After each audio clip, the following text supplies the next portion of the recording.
Good afternoon. I am Specialist Lieutenant Kim Vetter, Michigan State Police Public Information Officer. Thank you for joining us for this afternoon's news conference.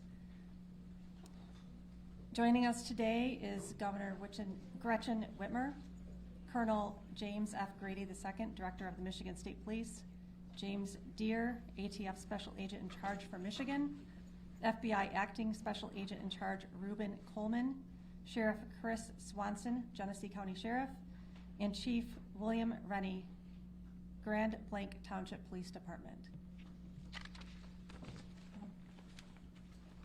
Thank you. I'm here as governor to bring the full support of the entire state of Michigan to this community. I want to thank all of our local law enforcement, state police, federal agents for their swift response.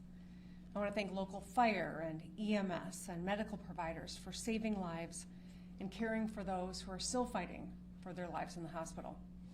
And thank the incredible Department of Natural Resources Conservation Officer and the local Grand Blanc officer for their brave actions to take down the shooter and their quick response.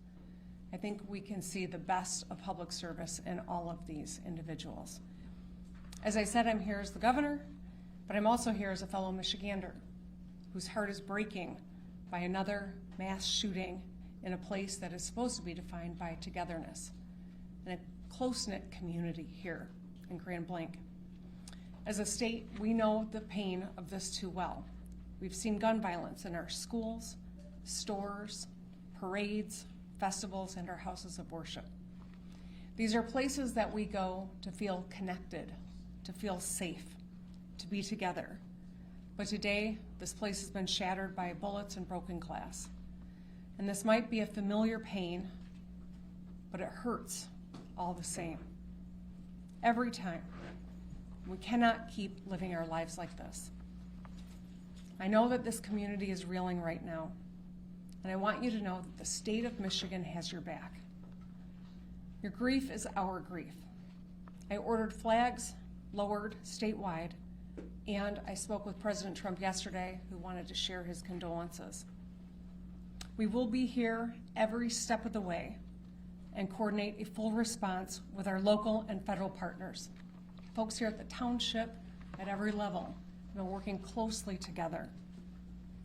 If there's one thing I know about Michiganders, it's that we get through hard things together, and that's who we are. That's how the good people here at the Grand Blanc Church of Jesus Christ of Latter-day Saints live their lives. They worship together, they sing together, and they serve together. And that's why I was so proud to see powerful statements from interfaith leaders across Michigan denouncing this attack on a house of worship. They grieved for this congregation as though it was their own. They spoke with one voice for the basic principle that we all believe in, that you should be able to pray in peace in our state no matter who you are. I know that in the hours and days ahead, we will see the best of Michigan. We will see neighbors being neighborly, checking in with a call, bringing over some food, or offering a hug. We'll see medical providers work hard to save lives and treat those in need with scars both seen and unseen. We will see this congregation unite and rally together like never before and continue worshiping together, singing together, and serving together. Because that's who Michiganders are.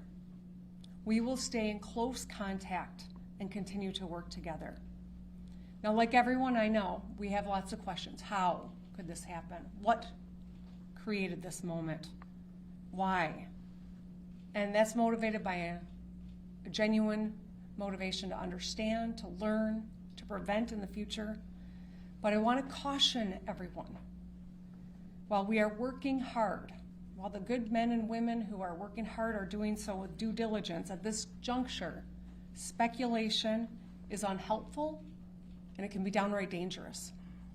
So, just ask that people lower the temperature of rhetoric. Keep your loved ones close and keep this community close to your hearts. Let's keep doing the work together. Let's be kind and let's love our neighbors. Thank you, and now I'd like to introduce the head of the Michigan State Police, Colonel James Grady. Thank you, Governor, and Good afternoon. This community has been greatly impacted by yesterday's events. We are offering our deepest condolences to those affected by this tragedy. This horrific event is something that this community has never experienced. It is important at this time that we come together to support one another in this time of grief. We stand ready and willing to assist both our local and federal partners with any additional needs as this investigation continues. The Michigan State Police immediately responded alongside our public safety partners to secure the scene, provide support to our neighbors with our emergency support team serving search warrants, the bomb squad and K-9 team sweeping numerous locations for evidence and explosives. Additionally, our forensic science laboratories and our special investigation section continue to investigate the officer-involved shooting and work alongside our federal and local partners. I'd like to take a moment for everybody to remember that last year we put together an initiative called Stop a Plot. While we are committed to keeping our community safe, we also need your help. Again, it takes everybody. 53% of mass attacks leave a trail of clues leading up to them. And 2/3 of mass attackers elicited behavior that cause concerns. So we are asking our communities to stay vigilant, and if you see something suspicious, please contact local law enforcement or 911 immediately. We will keep the family in our prayers here at MSP as they continue to cover and we work together. Thank you for your time. Next up, we will have from the thank you. We will have ATS Special Agent in Charge for Michigan, James Deere. Good afternoon. My name is Jim Deere with ATF. I'm the Special Agent in Charge for ATF Michigan. On behalf of the men and women of ATF, I offer my deepest sympathy and condolences to this community and to the families affected by this tragedy, this horrific act of violence. There is no place in our society for this. There's absolutely no place. But it's become all too common, and as we know, we have become more and more desensitized. This community is hurting, and we are here to help them heal. As part of that healing process, ATF has brought in their national response team. This is a cadre of world-renowned investigators for arson and explosive incidents. They have been used all over the world, and they come from places as far as California, Hawaii, and they're here in Michigan now. They arrived last night, they've briefed, they're examining the scene, and that is what they're doing at this point. From ATF's perspective, I would encourage the community not to travel by the church.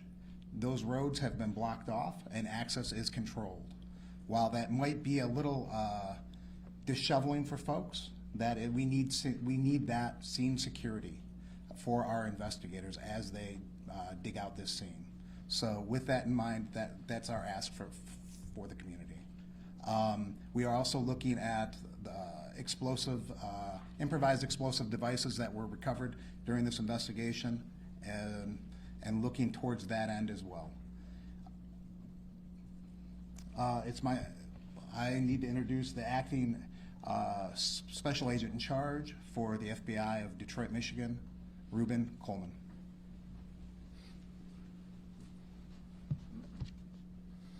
My name is Ruben Coleman. I'm acting Special Agent in Charge of FBI Detroit Field Office, which represents the entire state.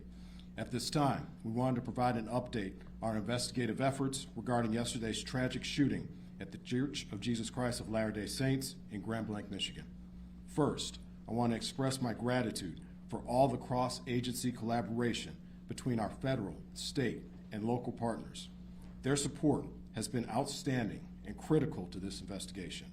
We are in lockstep with our partners as we continue to work through this. As I mentioned yesterday, the FBI is investigating this as an act of targeted violence, and we are continuing to work to determine a motive.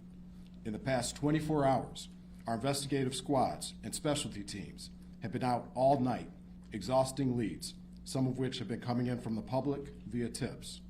Our special agents, victim specialists, child advocate forensic interviewers, and local partners have interviewed over 100 victims and witnesses to date and are continuing to interview individuals as we speak. Our Evidence Response Team, or ERT, which is a specialized team of special agents, intelligence analysts, and professional staff, are trained to process crime scenes and collect evidence. They were out all night and continue processing the scene as we speak. Our field office has stood up national equities for support. We are engaging with our Behavioral Analyst Unit, or BAU, and have received support from our Quantico Labs Division to analyze evidence collected to date. We received assistance from our FBI field offices across the country to support this case and follow down leads. While our focus is on this investigation, we want to continue to keep the victims and their families in our thoughts as they navigate through this incredibly difficult time. Please continue to reach out to the FBI via 1-800-CALL-FBI or submit tips at tips.fbi.gov. Thank you. Chief?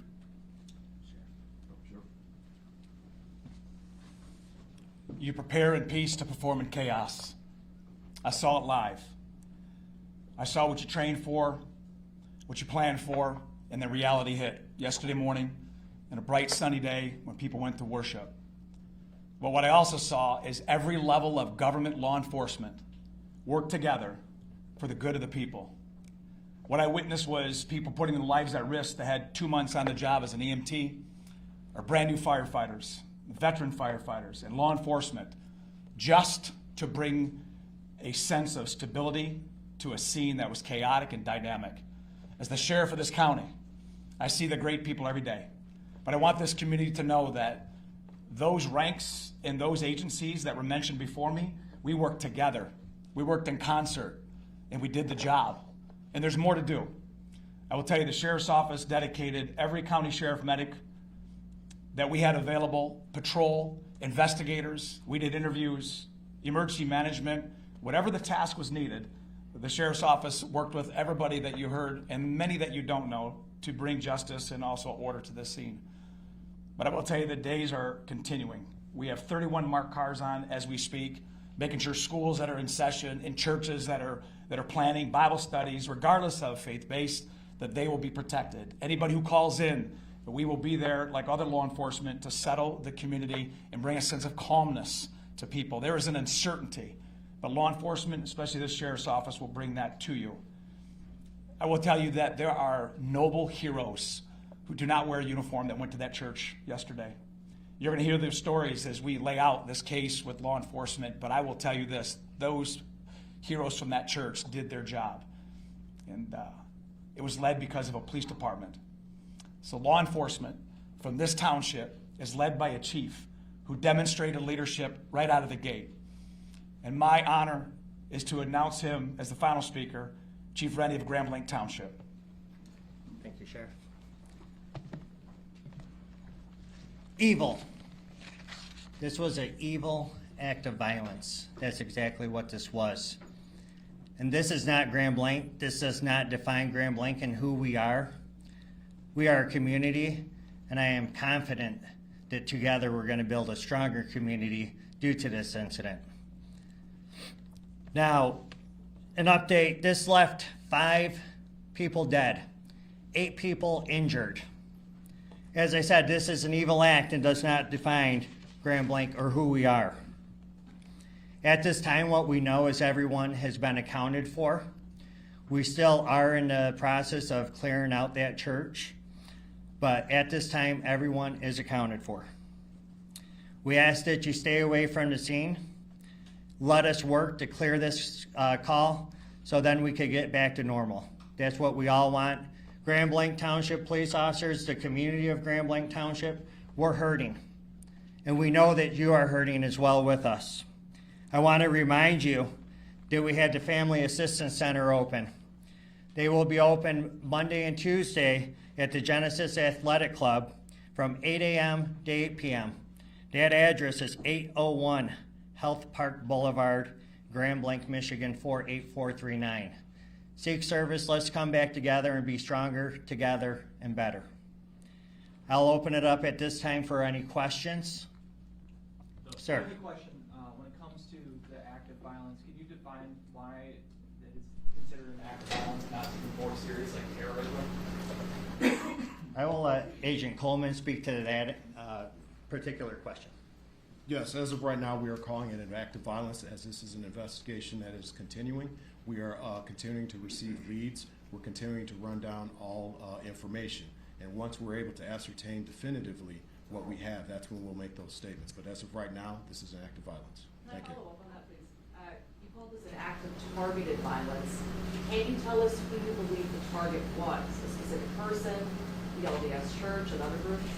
Well, as of right now, again, as this is an ongoing investigation, what I will say is when I say targeted violence, I mean targeted within our state and within our community.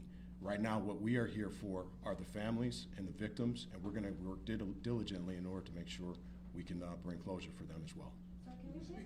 Motive, there was some chatter that the suspect's ex-girlfriend was a Mormon or something of that nature, chatter online about that. Is that something that you can speak to, or any possible motive about That is that? something I cannot speak to at this point in time.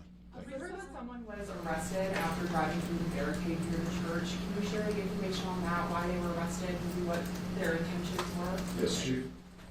Yes, I could speak on that. Yes, there was an incident out there. We are still in the process of investigating that incident, whether or not it's related or not.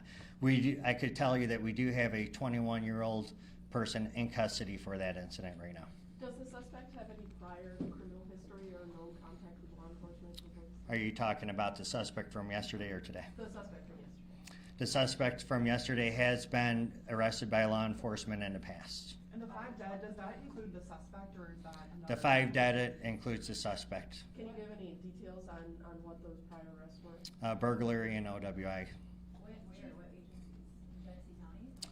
That I can't give you 100%. What do we know? Terry. No, so I just wanted to clarify, no more victims. You searched the church and... We have not completed search in the church, but as we know, everyone has been accounted for.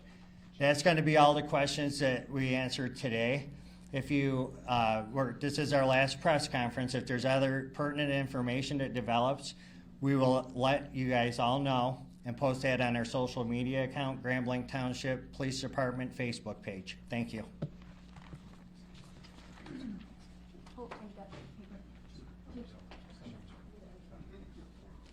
Sorry. I'd just like to note that Dr. Michael Danick, the Medical Chief of Staff from Henry Ford Genesis, will be available for questions after this news conference. He's here on the side of the room. Does anybody need any spelling of names? No? Would it be possible to just bring him up right now? Sure. We're good. Yep. Can we also confirm right now, are there 8 injured still at the time? So it's 5 that including the shooter or 8? Correct. Thank you. Hi, everybody. I'm Lauren Zakalik. I'm the PR director at Henry Ford Health. I'm going to introduce now Dr. Michael Danick, normal spelling for Michael, D-A-N-I-C. He is our medical chief of staff at Henry Ford Genesis Hospital. He's going to make some opening remarks, talk about what happened yesterday. We'll take a few questions. Thank you. Thank you. Thank you very much for having me. It was a very sad day for our community. Our law enforcement did amazing, as well as our medical staff throughout the entire Genesee County area. Henry Ford Genesis was prepared and did extremely well. We also like to thank Hurley and McLaren for taking great care of all of the patients. An update on what we have had is we had a total of 8 patients at Henry Ford Genesis from the ages of 6 to 78. 5 were gunshot wounds and 3 were smoke inhalations. 2 of the smoke inhalations have been discharged. 1 is still intubated at this time. For the gunshot wounds, 1 had sustained gunshot wounds, multiple to the chest and abdomen, is in critical condition. 1 had to the abdomen, as in critical condition still, but mostly stable. 1 of the victims did die in the emergency department. 1 child came in, was stabilized, and then transferred, and then there was another gentleman who had a gunshot on the leg. The trauma team was really well prepared for this. They activated the Mass Casualty Incident Command. Our trauma surgeon, Christopher Ash, was on the team, and John Vance, one of our other trauma surgeons, helped lead the charge. Dr. Sandy Ross was the ER attending at the time and did a phenomenal job of triaging. All of the community members came together. We hate having to prepare for these kind of events, but we are prepared, as well as the other hospitals in our community. We're very grateful to be helping to serve this community, and will continue to do for years to come. So, any questions? How many were Y'all under said the age what of 18? round struck the victims? You said someone shot in the chest and abdomen. Was this with rifle, 2-3 round handgun? Can you speak? I don't have information on the caliber. How many were under the age of 18? I don't have that answer either. We just, What's the age range?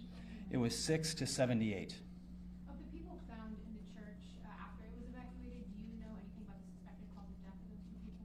I do not, and I can't extrapolate either. Can you tell us more about the child that you mentioned? Was that child shot, boy or girl, 6-year-old? Had an injury to the arm, and out of an abundance of caution, was transferred to another hospital. Was the injury a gunshot wound, do you know? I can't verify that. Dr. Janik was one of the physicians that was treating patients yesterday. If anybody wants to ask him about his experience and just being there. I will say it was very interesting taking care of our community members in this kind of a traumatic experience. We had a number of our residents who were members of the church and were on site. Not only were they victims, they were also first responders. And having your friends and family come in injured and taking care of them is a really incredible experience. They were heroes.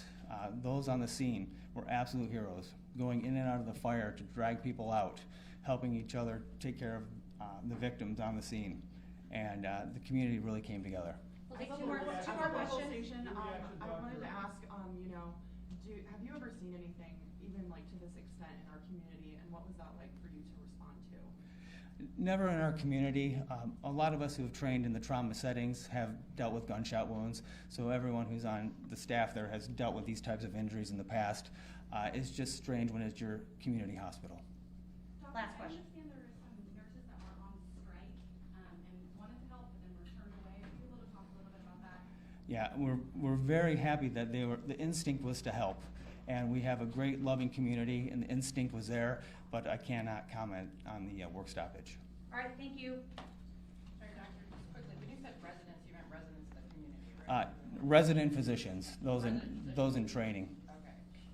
Thank you. Thank you. All right, thank you.